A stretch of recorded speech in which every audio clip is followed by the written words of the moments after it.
Welcome to Werks. Here's some old footage that I shot of my CO2 laser.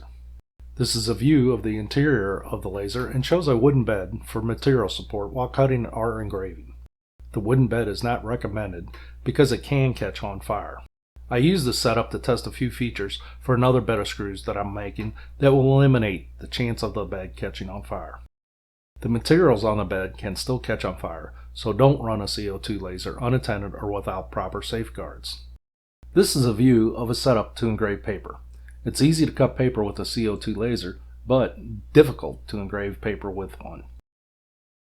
This is actually an engraved picture of a person with a message above for a Christmas gift for one of my sons.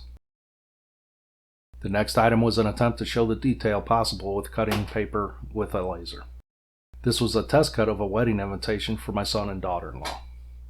Here's a view of the paper loaded onto the bed of screws. The new bed has worked well and can be adapted to fit materials for cutting or engraving. This shows the outline that the laser head travels to show the cut area. The red dot gives an approximate of the laser beam path. This view shows the test cut of personal protection equipment that I made for the first responders in the COVID pandemic outbreak. Thank you for watching. Please like and subscribe and comment.